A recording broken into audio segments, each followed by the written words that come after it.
webinars are made possible thanks to generous donor support. If you'd like to contribute, please visit our website, autism.org.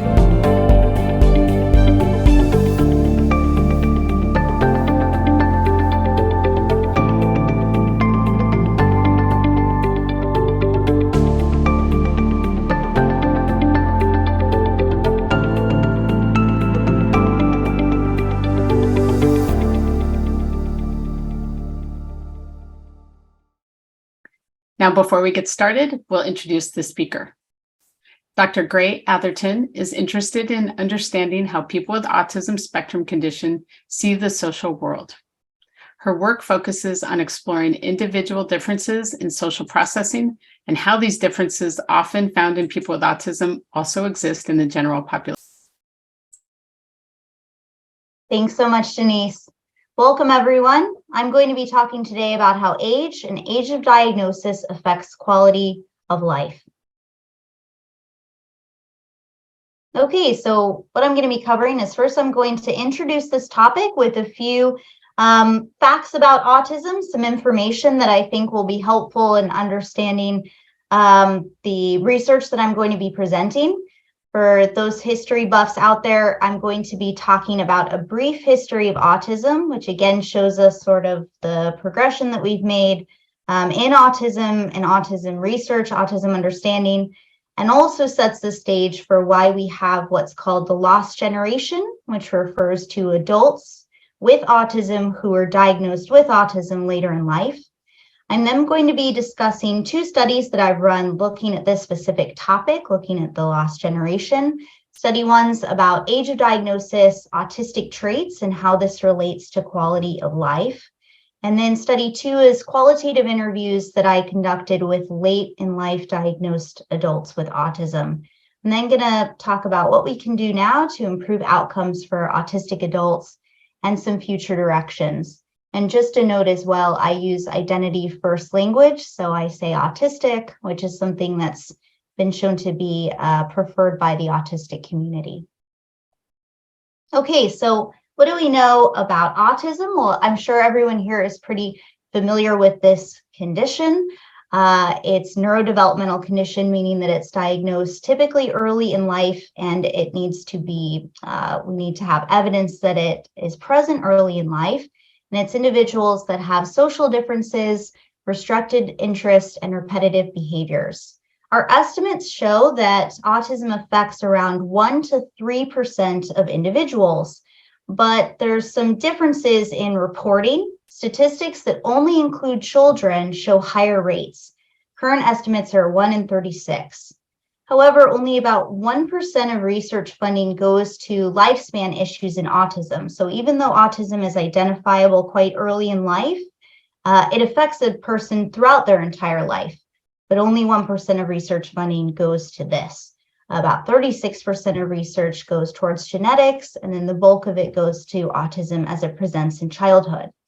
There's some reasons that there's differences in rates of diagnosis or why a person might be diagnosed or might be missed for diagnosis that actually is rather independent on their actual autism. Some of these things have to do with simply where you're born. Autism rates are very high in, for instance, Korea, Japan, the UK, and the US. Why is this? Well, Korea and Japan have mandatory screening for all toddlers, and they have some of the highest autism hits or rates in the world. The UK and the US also have very high autism rates. Most of the autism research that I read and that a lot of people gain evidence for different interventions or how we assess for autism is produced in the UK and the US. About 43% of all autism research comes out of the US. It's something that the NHS, the National Health Service in the UK, polled all people. What are some of the biggest priorities that the NHS should address? Autism came out in the top 5. So these are conditions that are very visible in some of these countries. But we see that there's differences in different parts of the world. Rates of diagnosis are quite low in developing countries, for instance. One of the things that also influences the rate of diagnosis is your gender. We know that women are much less likely to be diagnosed with autism than men. The current sex ratio of autism is 4 males to 1 woman. There is one thing that makes women more likely to be diagnosed if they have intellectual disability, which means IQ below 70.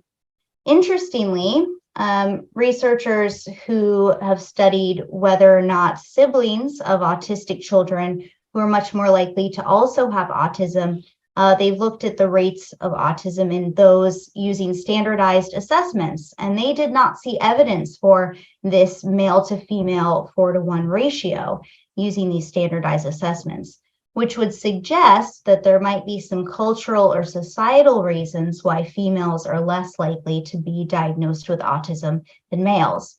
Autism isn't the only neurodevelopmental condition that has the same ratio of more males to females. Almost every neurodevelopmental condition is more likely to be male, being diagnosed at a higher rate. There's only one condition that isn't, and that's dyscalculia, which is a math disability.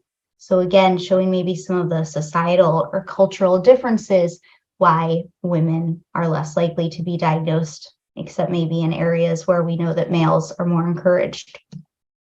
Let's see. Okay, another thing that's going to come up a bit in this talk is autism and heritability.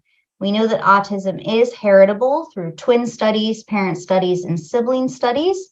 AKA there is a genetic predisposition for autism that passes through the generations. There's also environmental aspects of autism. What I mean by environmental is that there are some aspects of home life that might be conducive to presentation of autistic traits. So for instance, if you have a parent that's high on autistic traits or has autism, it might be normalized in your family to show highly restricted interests, or maybe to not have as much eye contact. These types of things become a part of childhood and then present later on in your own life. Autism is also very heterogeneous. And by heterogeneous, I mean that it presents very differently depending on the person. So autism is essentially a collection of traits. And one person with autism may have some of these traits, and another person may have entirely different traits, and they might not actually have that much overlap. And that's one of the things that makes autism a very interesting condition, but it also means that it can be difficult sometimes to identify autism unless you know a lot about it. And so that means that if you're a layman, you might have difficulty recognizing autism perhaps in yourself or other people because it can present so differently between individuals. There's often the phrase, if you know one person with autism, you just know one person with autism. Another thing that I think is helpful to this talk and thinking about how there's individuals that have now reached adulthood that have not been diagnosed is our understanding of the history of autism and how autism has changed throughout time. So autism through the ages, a brief of the condition.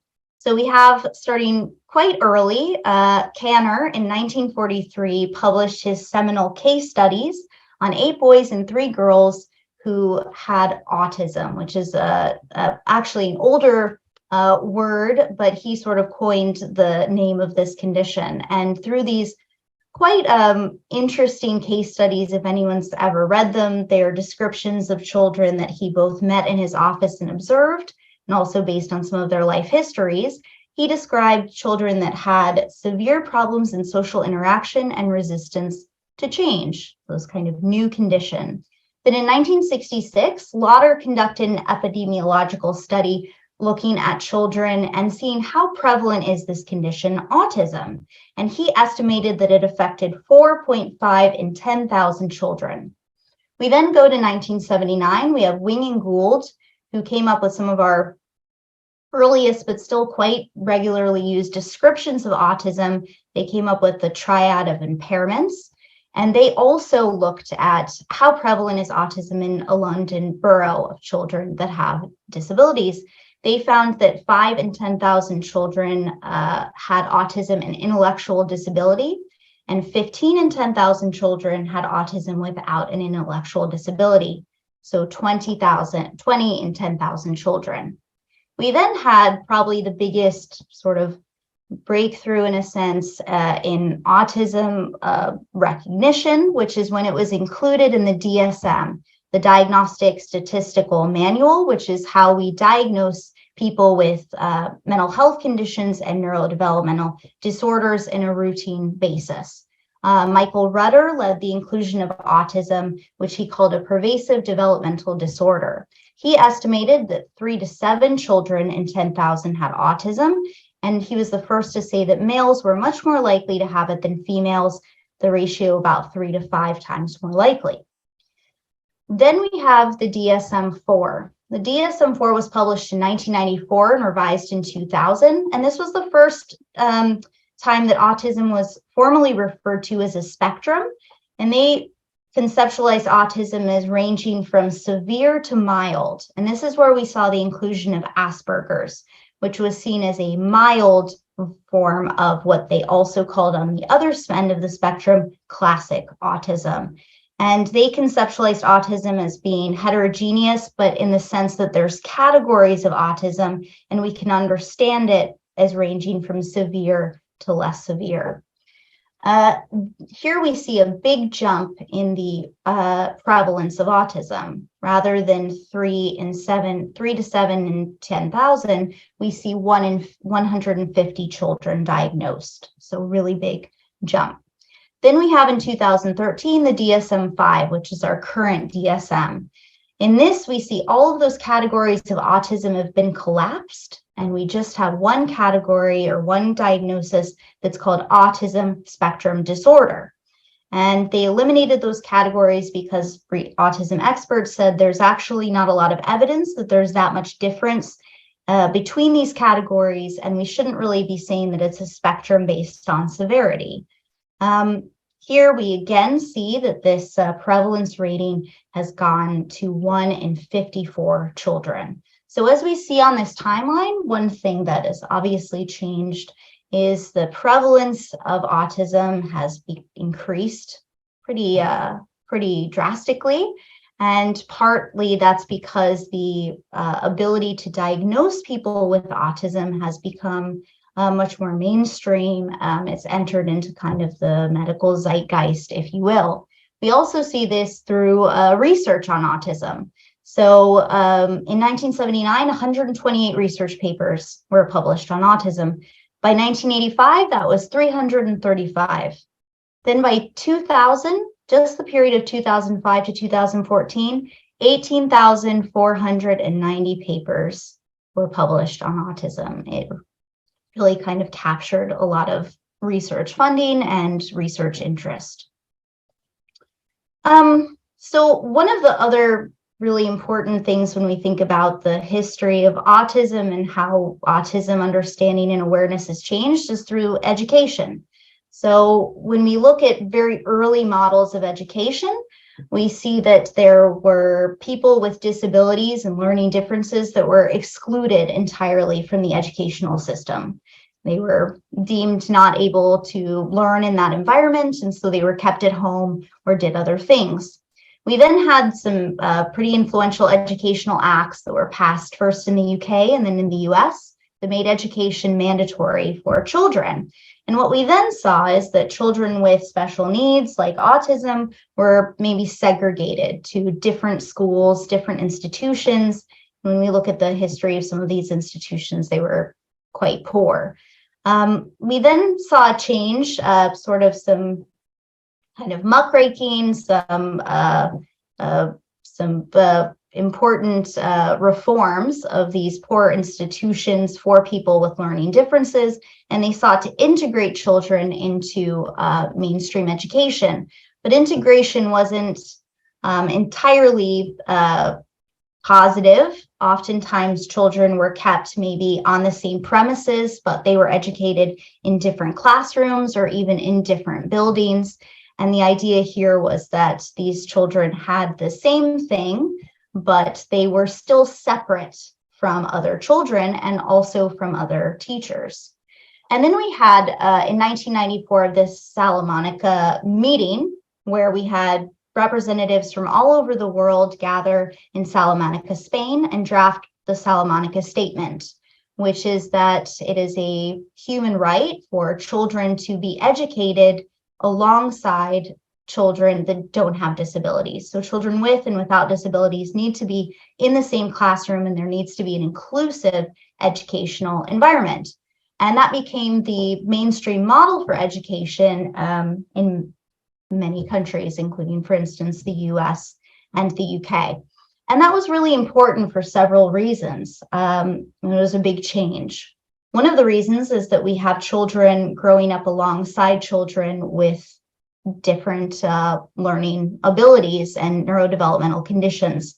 So those conditions became normalized for children from a very early age. The other big change is that we were able to have teachers learning how to work with students that had different abilities. This was no longer relegated to special educational teachers. And that was really important for identification purposes, because mainstream teachers became aware of children that had developmental delays quite early, and they were able to identify them, and those children were able to be assessed because teachers are often some of our most important early reporters. But probably the biggest change is that when we look at all of these different models, we see how a parent could be very scared about their child being labeled with a disability that meant that they experienced one of these farther to the left educational models. They might not get the same educational opportunities. With an inclusive education model, that child is able to experience school at the same way as their peers, and it becomes less scary in a sense to have them receive a diagnosis. Maybe you click. Okay, another big change, and I'm not going to go over them too much, is that we had pretty significant advances in autism assessments. So these are some of the gold standard autism assessments that are given to diagnose a child with autism or adult. This last one, the autism quotient, isn't really used strictly for diagnosing, but it is a great screener, particularly for adults. This is really significant in terms of identification, because previous to this, psychiatrists were expected to sort of know everything about all of these different neurodevelopmental conditions. And when a child presented with certain difficulties, they would have to figure out what they had without any of these assessment tools, which led to a lot of misdiagnosis and inability to reliably give a diagnosis and understand how this child is affected by this condition. Okay, so we've talked a little bit about how autism has changed over the years and some of the reasons perhaps that people might have been missed for a diagnosis. And that's kind of the crux of our talk today. We're going to be talking about some research I've done on the lost generation, which isn't a generation per se. It simply refers to an autistic person who has first received a diagnosis of autism in adulthood. But of course, we know that autism is present very, very early in development, and it's able to be diagnosed reliably in people as young as 2. So therefore, when we talk about the lost generation, what we're referencing is the idea that they've lost, in a sense, that time with that diagnosis starting at that very early age. What it also refers to is that we know that there's lots of people that fit this description. When we think about the prevalence estimates, we know that about 1% of the total population is estimated to have autism. This is based on kind of epidemiological large-scale survey reports. But if we just look at children, we see that jump to 3%. So what that suggests to us is there's 2% of the population, possibly even more, considering that 1% also includes children, that may be undiagnosed for autism. So my research was interested in understanding, why are they being missed, and why is it important? Why does this matter? Because kind of one of the debates is the importance of diagnosis. Is it important to have that diagnosis? If you've gone through your entire life without a diagnosis, why should you get one? And would those people really, did they need a diagnosis in a sense? Are there reasons why they didn't get a diagnosis? Perhaps they had less autistic symptoms or traits. Would they have benefited if they had one? These are some of kind of the questions that are important for understanding autism in adulthood and autism as diagnosed as an adult. Okay, so this is the study that I'm going to be talking about. This is my paper. Please feel free to check it out. It's open access, published in Journal of Autism and Developmental Disorders. But I'm going to talk you through the paper. So in my first study, study 1, I had 420 participants, 210 of which were non-autistic, also you referred to as typically developed. 210 did have a diagnosis of autism, and we split this kind of evenly as we could between gender. Those who said, yes, I have autism, had a confirmed diagnosis by a medical professional, and they also told us their age of diagnosis. They then took a number of measures. They took the UCLA Loneliness Scale, the Leibowitz Social Anxiety Scale, the Multidimensional Scale of Perceived Social Support, the Satisfaction with Life Scale, and finally the Autism Quotient. So these first 4 scales that I've mentioned here, these are measures that we typically find differences between autistic and non-autistic people, both in kind of the variable that they represent, loneliness, social anxiety, social support, and satisfaction with life, but also these particular scales. And we used all of these scales to come up with a kind of overall overarching quality of life measure. All of these are aspects of having a high quality of life if you score low on these scales. And then the autism quotient, for those of you who aren't aware of it, it's a self-report measure of autism. So autism is a collection of traits, and the autism quotient asks people in 50 questions to rate themselves on various autism traits.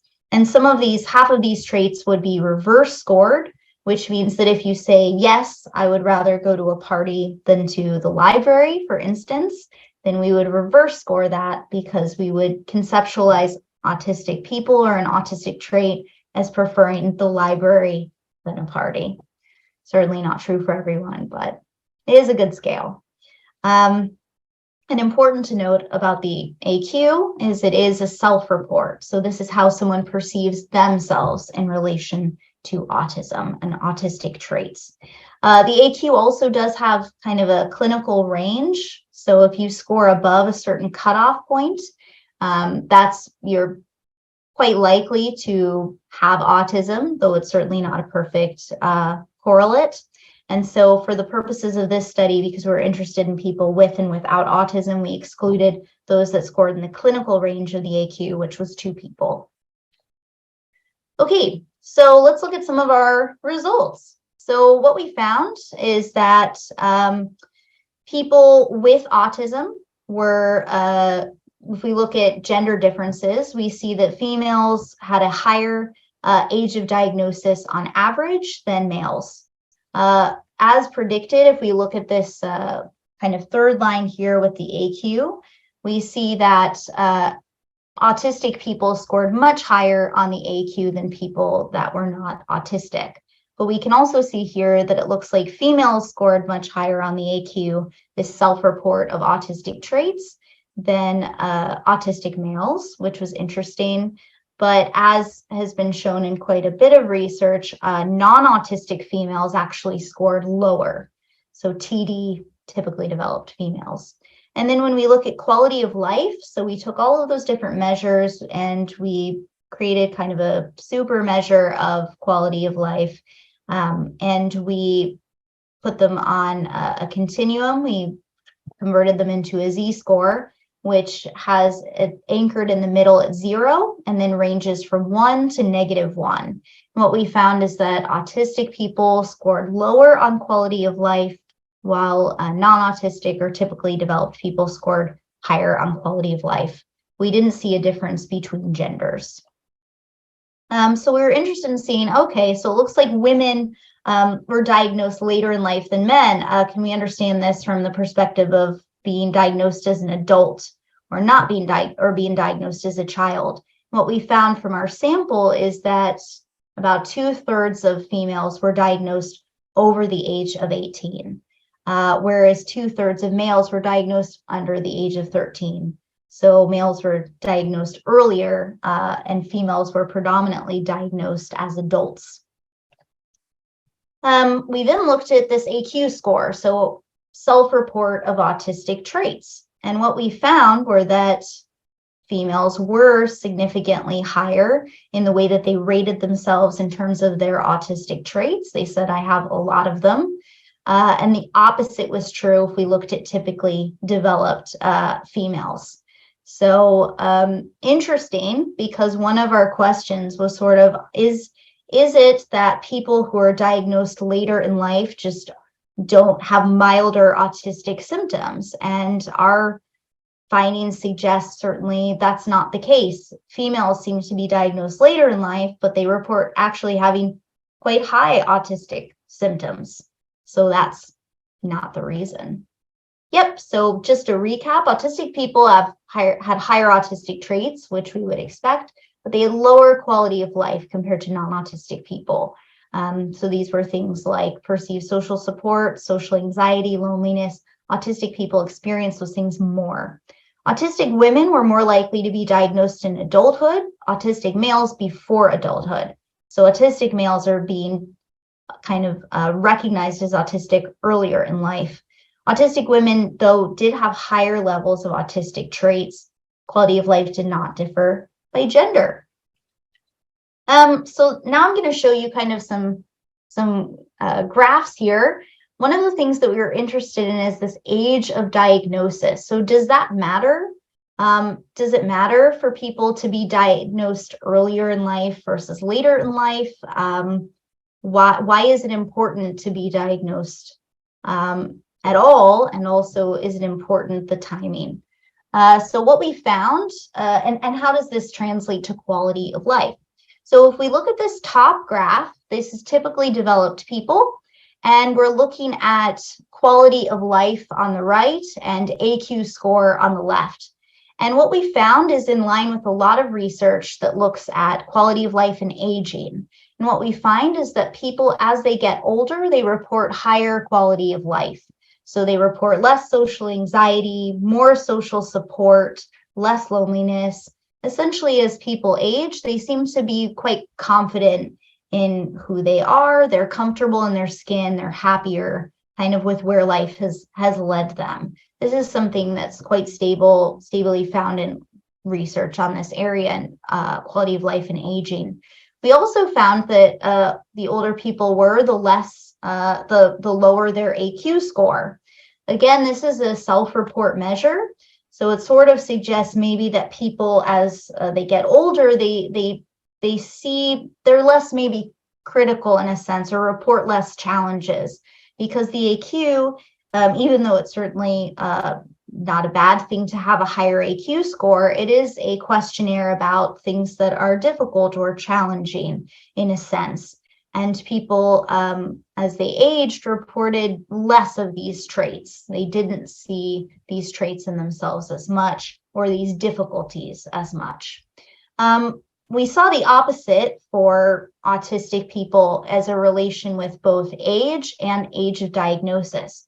So the older our sample was, the more, the higher they reported their AQ, the higher they reported autistic traits. The later in life a person was diagnosed, the higher they reported their autistic traits. So again, people that are diagnosed later in life, it's not simply because they have milder autism, for lack of a better term. They are actually saying, I actually have quite a lot of autistic traits, a high level but I was also diagnosed later in life. When we look at quality of life for autistic people, we don't see the same trajectory. They do not seem to report better quality of life as they were older. They report no quality of life gains. But where we do see something is when we look at age of diagnosis. So people that are diagnosed later in life actually report a lower quality of life, whereas people that were diagnosed earlier in life report significantly higher quality of life. So kind of emphasizing the importance of an early diagnosis and also perhaps also speaking to the fact of the difficulties and challenges that some autistic adults who are diagnosed later in life are facing, kind of going through life without maybe some explanations. So just to recap again from study 1, as non-autistic people aged, they reported less autistic traits and higher quality of life, which is in line with a lot of research on aging. As autistic people aged, they reported higher autistic traits and no improvement on quality of life. The later in life an autistic person received a diagnosis, the higher their self-reported autistic trait levels. So, yeah.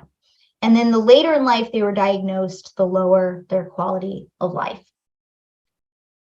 Okay, so one of the things that we then wanted to follow up with was trying to understand from autistic adults' perspectives, what are some of the lived experiences of being diagnosed later in life? So we interviewed 8 autistic adults, 4 males and 4 females that had a diagnosis over the age of 18, so in adulthood. So this is kind of a breakdown of some of the ages and ages of diagnosis. And we interviewed people in Europe and the UK. Okay. So we did a semi-structured interview, which means we had a series of questions, but we allowed the participant to take the conversation where they wanted it to be. For a bit of time, we might maybe redirect some of our questions, but we were interested in sort of them sharing with us what they wanted to share. We did it over Microsoft Teams. Some of the questions we asked were things like, why get a diagnosis? Experiences of receiving a diagnosis. Why do they think their diagnosis was missed for so long? And how has receiving a diagnosis affected their life? We analyze this using interpretive phenomenological analysis, or IPA. It's a type of qualitative analysis where we don't try and go into the process with some preconceived notions or hypotheses. We try and put ourselves in the perspective of the speaker and think about what are they best trying to say. So a lot of the themes use the actual words of participants. Okay, so these are some of the themes and sub-themes that we found when we had 2 independent raters go into the transcripts and code themes of interest and then come together and consensually agree on those themes and sub-themes. We found that participants talked about all of the barriers there were to getting a diagnosis. So that question, why was this diagnosis missed? That there were a lot of negatives to a non-diagnosis. So there were things that they'd experienced in their life that were harder because they did not have a diagnosis. They talked overwhelmingly about the benefits of a diagnosis, all of the ways that it has changed their life for the better. But at the same time, there were 2 sides of a diagnosis. So there were things that were difficult and a bit arduous about the process of getting a diagnosis, and also going through your life and recognizing that you didn't have one when you maybe needed it. So I'm just going to share some of the quotes that participants gave that fell under these themes, because I think they sum them up better than I could. So barriers to a diagnosis. My dad, he thought, what benefit would it bring? Because you ultimately weren't developing like you were handicapped. You weren't held back. You were actually excelling in school and whatnot. You were constantly bringing friends home and you were excelling. So what benefit would you say it is? So there's a few things to kind of unpack, I think, in this when we think about why was this diagnosis missed for this person. One of the things that's brought up here is the stigma that existed then for having a neurodevelopmental condition. Words like handicapped, things like you weren't held back. There's this idea that if you had autism, there must have been a big problem. And if you didn't have a big problem, if you actually were doing well in certain areas of your life, then people thought, well, then you don't need that. Because if you get that label, it will keep you back and we might actually inhibit your progress. There's also here some kind of myths about autism. For instance, doing well in school, parent sort of maybe contradicts what people thought autism was. Also, the idea of bringing friends, so people that were social couldn't have autism. And that's quite a bit of what was talked about in these interviews for the barriers, that there was stigma and also misconceptions. So negatives of a non-diagnosis. The biggest memories I have is starting in primary school and literally being on the playground and feeling like I was on an alien planet. I couldn't understand these children and I didn't understand how to interact with them. And everything they did was like a foreign language and it was so hard and nothing I did was ever right. So a lot of people talked about this concept of feeling like an alien, feeling like there was something wrong with them and they didn't understand what that was. And they had difficulty in certain areas of their life, for instance, social stuff. And they just felt like there was something broken in them. There was something so wrong with them. And they didn't have an explanation for what that was. And sometimes they judged themselves very, very harshly in these ways and felt like they were judged by other people. And the idea here, I think, is not having a word, not having a name for who they were and being able to defend themselves in that sense. Benefits of a diagnosis. So every participant spoke overwhelmingly in a positive way about being able to get a diagnosis and having an answer. So for me, it's not a label, it's a signpost, and it points to the help you need and how to look at things a different way and embrace that as a strength. It was a bit like if you don't have a diagnosis or something, it kind of feels like they're out to get you. Instead of trying to be positive, they're like, why aren't you doing this? And now there's less of that. And it's more like they understand that, okay, I have a diagnosis and I have a disability and I'm not okay with work and stuff like that. So I would say it's less stressful. So the participants here, these two different participants, are talking about a few different things that are beneficial about a diagnosis. One is that it gives you information, really important information. You can keep using that information to find out more and more about yourself, about your condition, about different approaches people take to improving in areas where they might feel like they need to improve, but also feeling proud about your identity and having a positive autism identity, embracing things as a strength, which was something everyone talked about, how they see in themselves really positive, wonderful qualities that they also clearly see have to do with their autism. And then the other one is being able to advocate for yourself. When people say, why aren't you doing this? Why is that harder for you? Being able to say, this is why. This is the name for it. It's not a bad thing. It's simply a medical condition. It has a biological basis. You need to work with me on this. That's such a strong thing to be able to say at any point in life. But there were two sides to a diagnosis. This participant getting a diagnosis was very, very, very hard because you have to go in there honest with the fact that your whole history, big parts of it were a lie. And there's these glaring issues, and you see how multiple times you were failed by various professionals that should have and could have seen issues and probably felt a little bit, but didn't.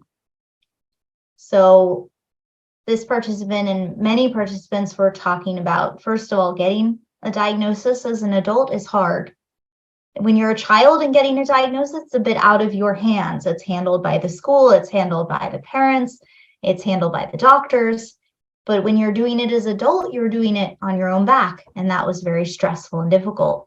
And it also means looking at your history. Part of getting a diagnosis as an adult is talking to your parents about developmental delays, looking back at what your life was like. And that's hard, particularly if you think, why couldn't I have had this help sooner? Finally, we had a documentary on the television some years ago. It was about low-functioning autists who weren't able to communicate and are very much disabled. There's a whole percentage of the population who now believe that all autists are like that. So when I see somewhere that my daughter has autism, I don't even tell them about me because my daughter is more obvious because she has a speech impediment. So here the participants talking again about stigma, and quite a few participants talked about that and how okay, how do I disclose my autism? I have a job, I have social networks. This isn't part of my identity right now.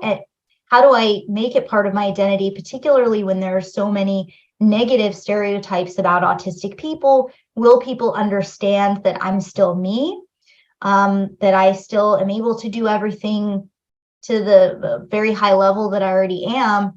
But also they should know this about me. People were very worried about that still. So basically, both of these studies together hopefully shed some light on some of the research questions. Why are people being missed? Why do we have this lost generation? How can we understand it? The lost generation is not restricted to a generation. We need to understand how we can not continue to miss people so that they do receive early intervention and early diagnosis.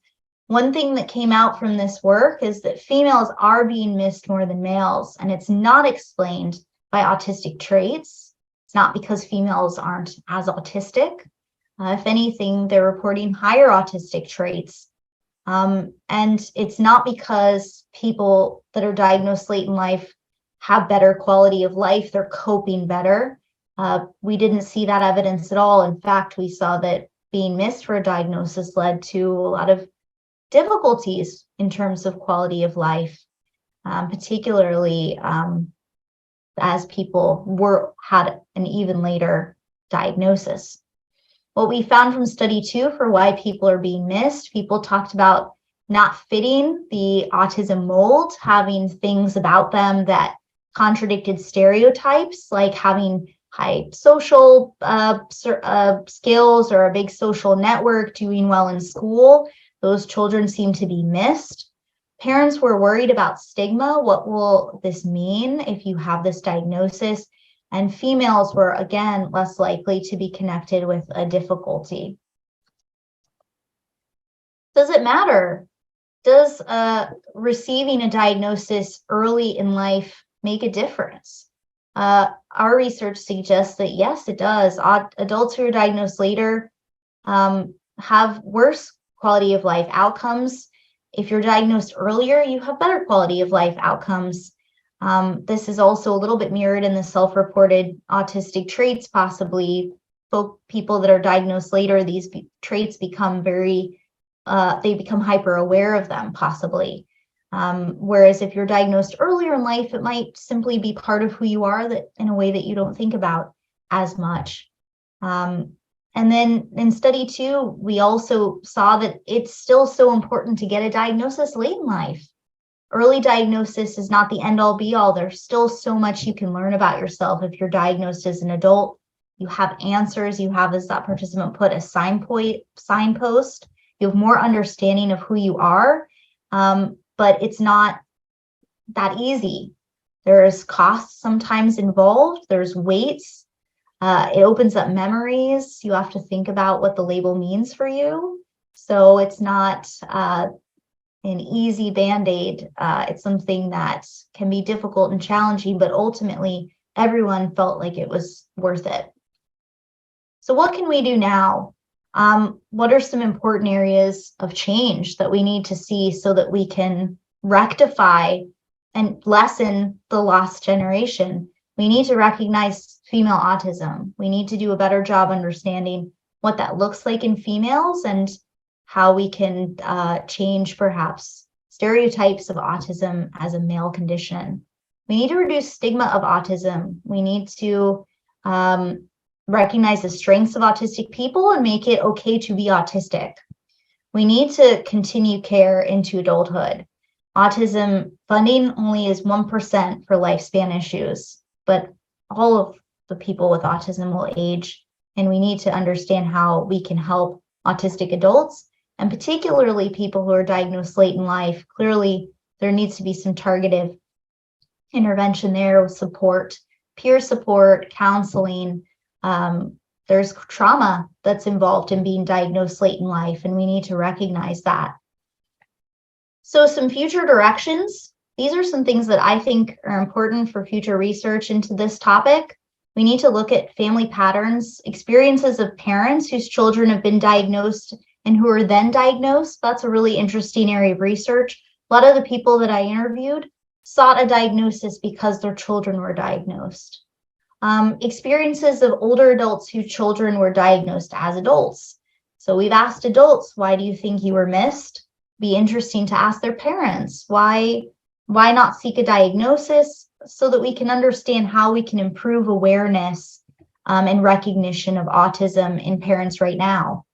I'm interested in parenting experiences of from people that are autistic adults and employment experiences of neurodiverse people. Again, with this idea of doing research on the lifespan, these are some of the most important milestones that adults experience, parenting and employment. And if we're going to improve outcomes for autistic adults, to improve quality of life in the same way that we see that upward trajectory for typically developed people, we need to perhaps address how we improve things like parenting experiences and employment experiences. I'm going to be doing research. I am doing research on some of these areas right now. If you have any experiences or you'd be interested in doing an interview, this is my email address. Please do get in touch if you'd like. And these are just some of the references that I've had. Thank you all very much for coming to this talk. And I'd like to now open this up to some questions. If anyone would like to type some questions into the Q&A, I see some Q&A questions. I'll just go ahead and read these and answer them as we go. Thank you. Speaker's bio included a reference to anthropomorphism. I hope she'll cover this topic or direct us to her work on it. Oh, thank you, Martha. That is a big area of my research. I'd love to do a talk on that maybe. I'm glad that you're interested in it. Yes, so just very briefly, some of my research looks at anthropomorphism, or basically the seeing the human in the non-human, and how autistic people are very interested in that, and they actually outperform non-autistic people on some cognitive tasks that use anthropomorphic versus human agents. Really cool autistic strength. So thanks. Great. Well, please visit my website. I have my work on there about that. India has wonderful autism programs for a low price. Cool. I hope she'll cover new info. Most of us know this history. Well, I hope some of it was new, Martha. I'm glad people know the history, though. Can you share any updates and data regarding Black, Indigenous, BIPOC people of color, females' age of diagnosis? Ooh, I wish I knew that off the top of my head. I know that people who are from a minority background are significantly less likely to have an autism diagnosis. And I'm not sure, though, about age of diagnosis with this. I think it's a really important area of research because we see a lot of disparities with this. And again, I think it points to another area of my research that's about the cultural differences in understanding autism, and how really our understanding of autism is very much based on Western cultures.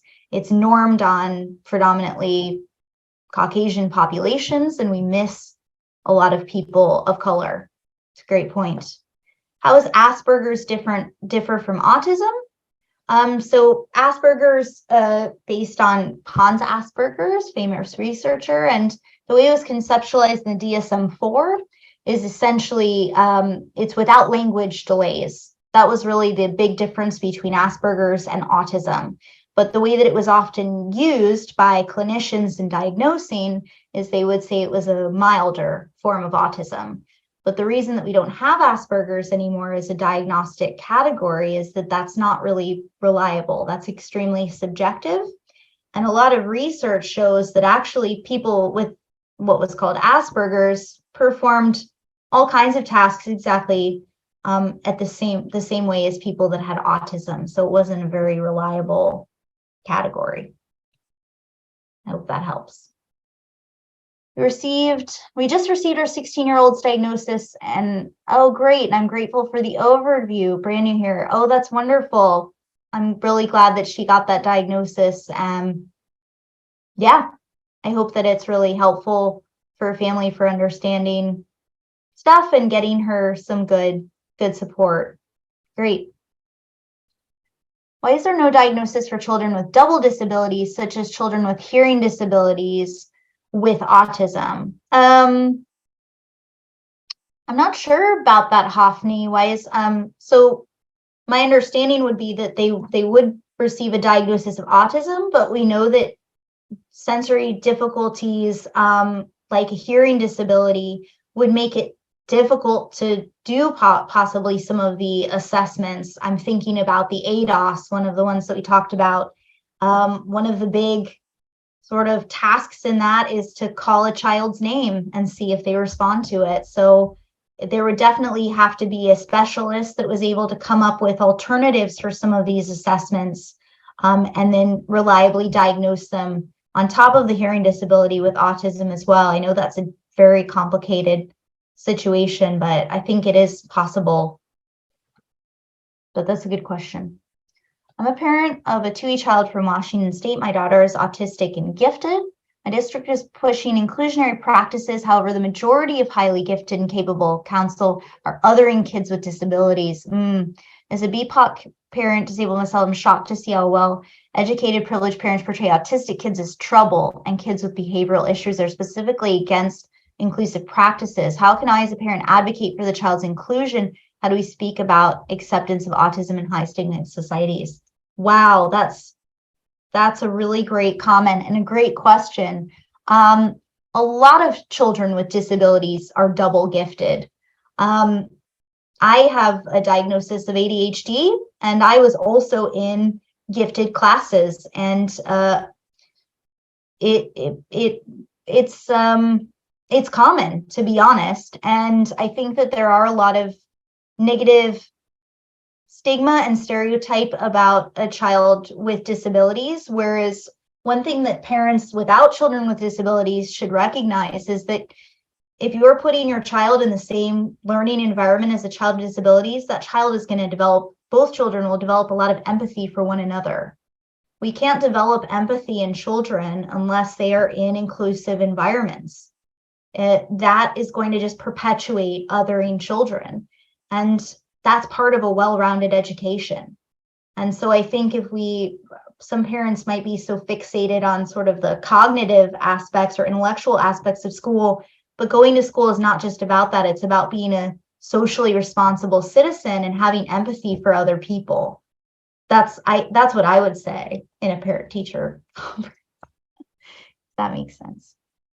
Martha Goppel, this resonates with me as a 65-year-old female autistic. Childhood was rife with alienation, misunderstanding, bullying. Parents thought it was all my fault, and siblings still wonder why I'm not doing better because you're so smart. I know. Yes, it resonates with me too, Martha. I think for everyone that has a developmental condition, we probably relate to feeling like, why can't we just make people happy and do what everyone wants? Why is that so hard for us? But we have so many gifts because of our neurodevelopmental differences.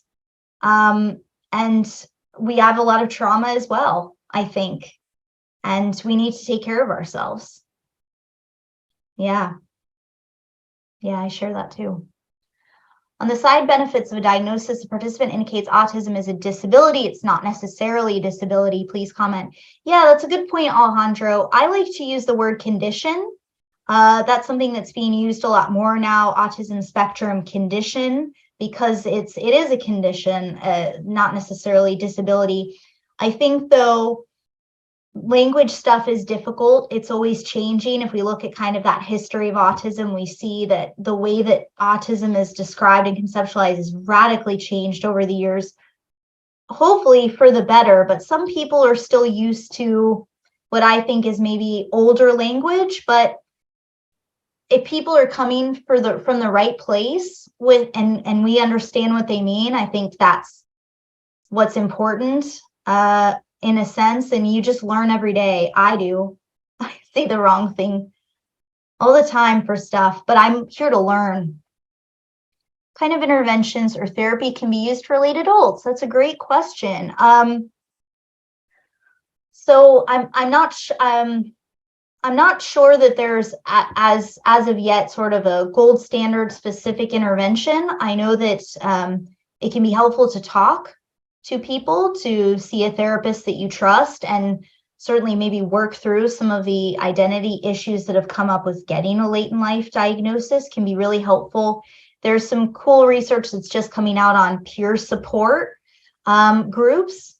So when you receive your diagnosis later in life, meeting other autistic adults and talking to them, some of the participants that I interviewed said it was like finally talking to people who spoke your language.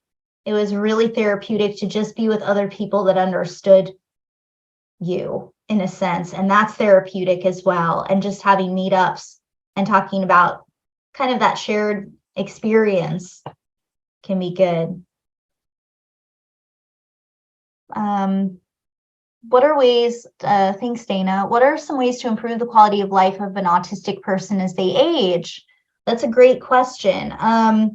So I guess for me, some of the things that I'm interested in, and some of the things that I'm hoping to pursue I'm interested in employment stuff. I think that I hear people saying they'd like a neurodiverse workplace. We need to support neurodiversity in the workplace. As a neurodiverse person in the workplace, I know that that's easier said than done, and there's a lot of workplace issues for neurodiverse people, and I think that that's one of the things that we need to be focusing on, maybe when we're not seeing those improvements in quality of life. If we're giving a lot of support to autistic children in school, thinking about inclusive practices, specialists, and that just stops as someone gets older, we need to think about, well, where are the places autistic people are embedded as adults? How can we make healthy workplaces? How can we have healthy parenting practices? Couples research, autistic couples or couples that have an autistic partner. These are really important areas of investigation, and they don't get that much attention. So I don't have an answer yet, but I have a lot of areas that I think we should be researching to improve these quality of life markers. Will you consider researching women of color and late diagnosis? I would love to research those things, Kim. That would be amazing. Yes, absolutely. I think that would be really, really important. Please. Yeah, thank you. If ABA is standard treatment for children with ASD, is there a standard treatment for people diagnosed as adults? Not many APA providers will work with adults. So ABA is something that I'm not sure fits with a lot of autistic people. I know that standard treatment, I think for some children with ASD, for maybe some issues, I think there's a lot of things though that ABA probably wouldn't address. And I think for a lot of people, ABA wouldn't be helpful. I think that what might work better for adults is probably some kind of some targeted therapeutic interventions that have to do with self-esteem, self-acceptance, and connecting with other autistic adults. So maybe more therapeutic work in that sense, kind of talk therapy would be my response to that, maybe. Rachel, thank you so much for your research on the 30. Oh, thank you, Rachel. How can I get more involved in this research or be part of the study? Thanks, Rachel. So if you could just follow that link, that's my email address. If you wanted to email to be in touch about maybe doing some research, that would be amazing. I would really appreciate it.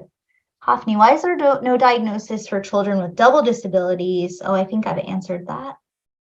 Thanks, Eden. Do you think the diagnostic tools need to be revised to capture more women? Yes, Susan, I do. I do, absolutely. I think especially for female children, possibly. I mean, at least my research suggests that the AQ as a screener seems to be doing okay. It is capturing women. We're seeing high AQ scores, which would suggest autism, but we know that female children are often overlooked for autism. Female social patterns look different than male social patterns. Female restricted interests typically are more in line with typically developed female interests. So little girls are interested in animals, they're interested in dolls, they're interested in, when they're adolescent, celebrities, makeup. Those are typical female interests. And so because they're not trains or something mechanical, they're not maybe flagged. And we need to really think about how we can understand what female autism looks like and create tools for that 100%. I was diagnosed at 24 and ADHD is an additional diagnosis at 31. Well, Kitterin, it will become increasingly relevant as all children diagnosed continue to age and grow as adults. Exactly. I was diagnosed in my later teens and wish I could have been formally evaluated and gotten understanding and support. It will be interesting to see what more information will surface as this topic gets more attention. Absolutely. It is increasingly relevant. We need to have more funding for it. We need to have more research on this. And I think it needs to change thinking about autism as a condition for kids. It's a condition that for everyone, and we need to be aware of it in adults and accepting of that, for sure. I may have missed this, but why are more males diagnosed with autism than females? That's a good question, Jessica. A lot of reasons, probably. My understanding is that there's not a lot of evidence that there's anything genetic, or there's quite mixed, weaker evidence that there's a genetic predisposition for males than females, though there's some research maybe that suggests there is. But I think a lot of it is socialization issues. As I said, males are just diagnosed for everything more.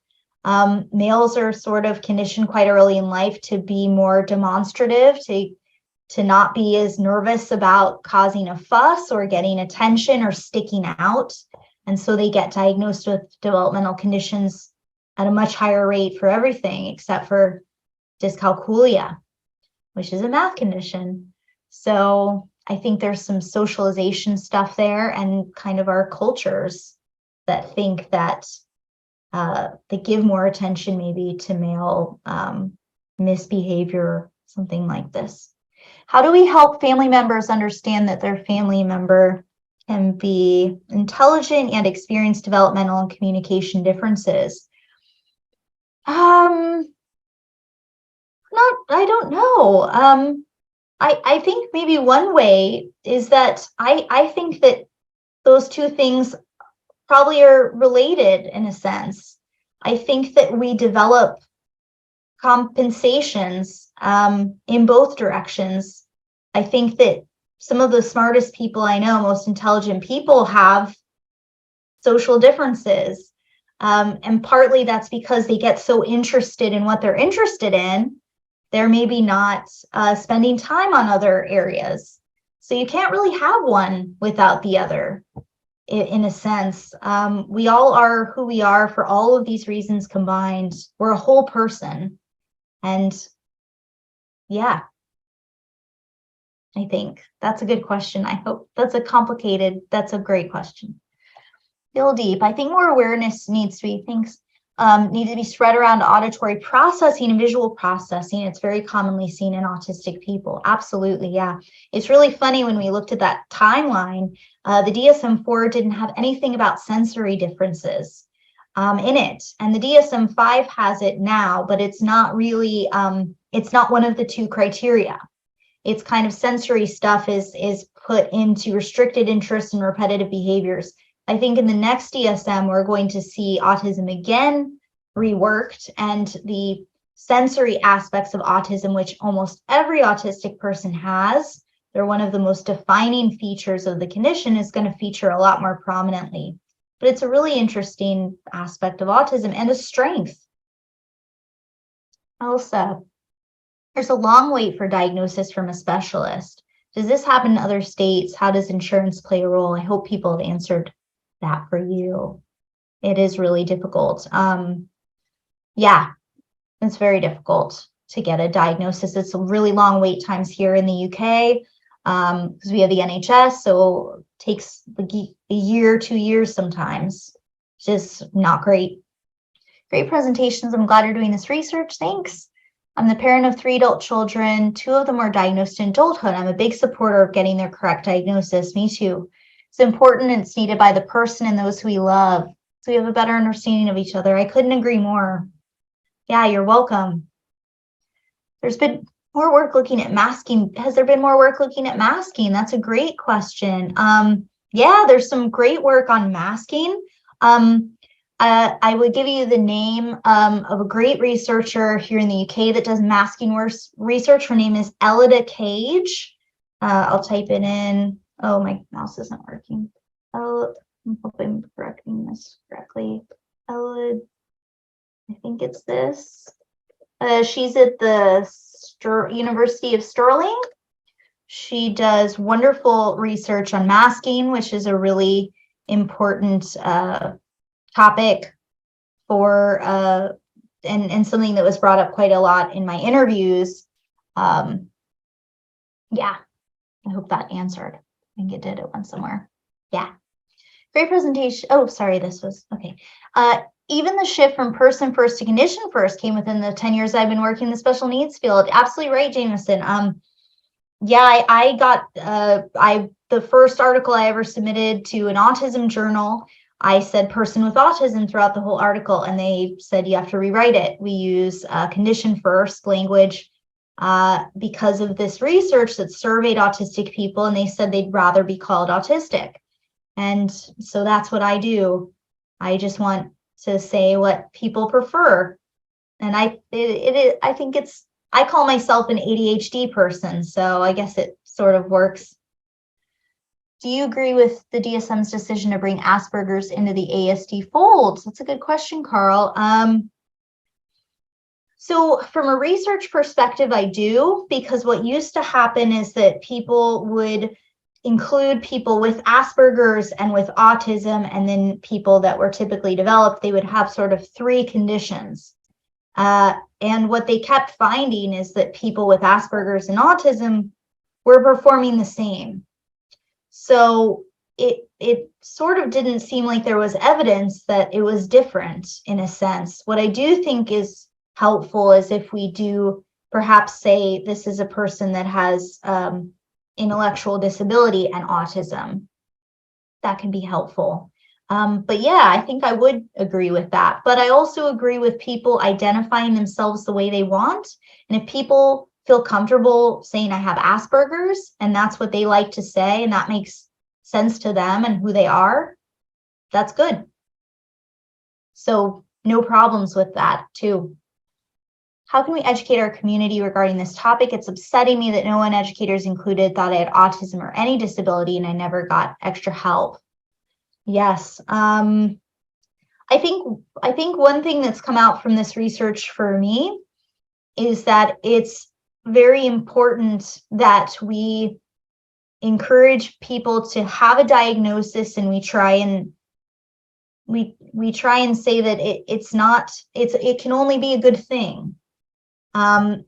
People can use it how they want, but if you get that diagnosis, it gives you a lot of peace of mind and explanation and information And that's a good thing. And if you can have your child diagnosed, they will get more support at school, but people have freedom to use it how they want. When we looked at those models of education, we're talking about people being educated in the same classroom, and if they need more support, they can get it, but if they want to be with their peers, they can. It shouldn't be a bad thing to have that diagnosis, but this is still part of the stigma, I think, Rachel. And Jameson, how much of this research involved adults living in group homes? It's a great question, Jameson. So this project was working with people that were speaking. They had access to a computer. It is not the proportion of the population that has intellectual disability. So it's not entirely representative of that population, which we know accounts for around 30 to 40% of the autistic population.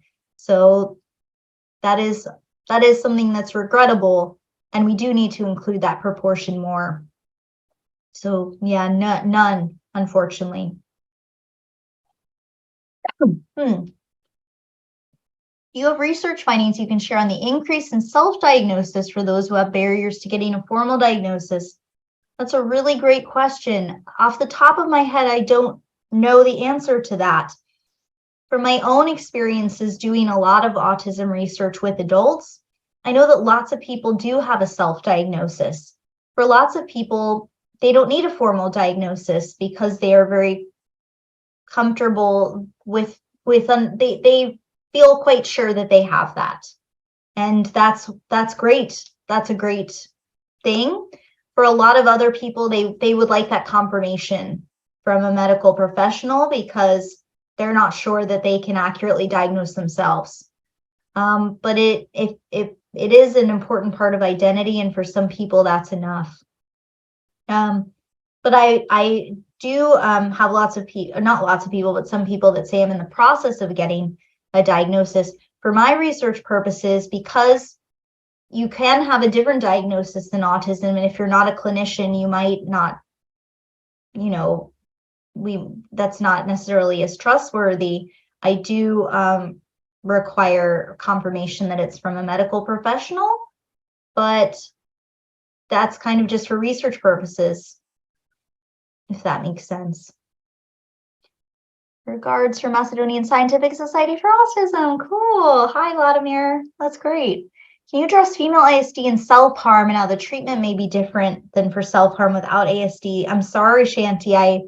I don't know enough about that. I know that there is some really great research on it's well done research on suicide and autism, and that autistic adults are much at risk for these type of things. But it's not an area that I'm doing research on, and I'm not as familiar with it. I'm sorry. But if you do look at my paper, I talk quite a bit about some of these risks, and I reference papers that I think could be helpful for this. Thanks, Susan. Is masking more prevalent in women or men? That's a good question, Elsa.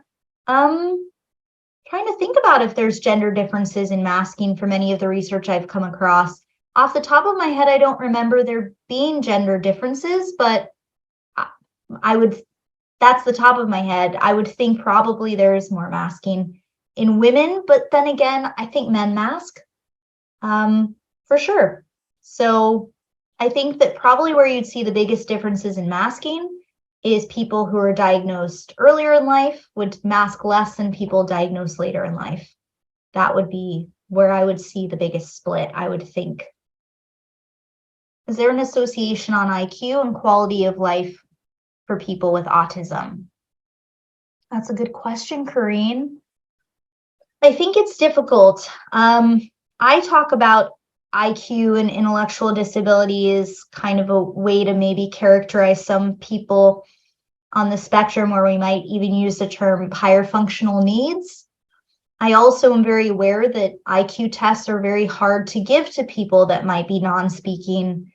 And in that sense, we might not get great information on IQ in a proportion of the autistic population.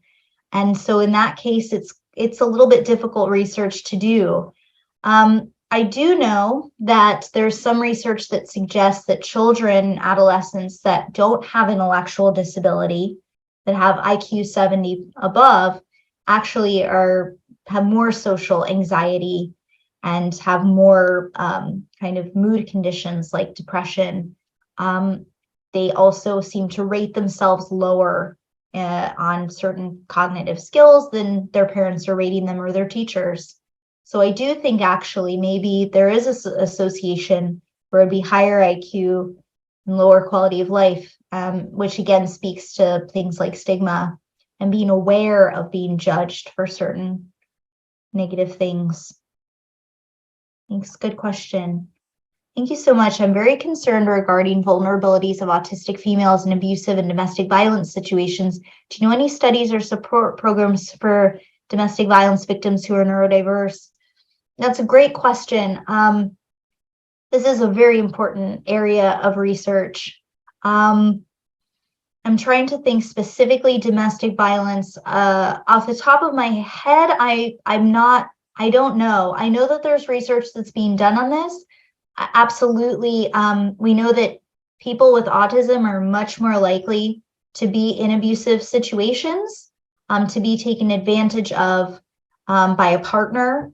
There's definitely research that's supporting that. I'm not familiar with it off the top of my head, but yeah, that's a growing area of concern. And it's really important, again, when we think about things like early identification, thinking about how we're addressing that in school. So with sexual education, how we're talking about relationships, and maybe having targeted programs for people with disabilities because we know they're more at risk.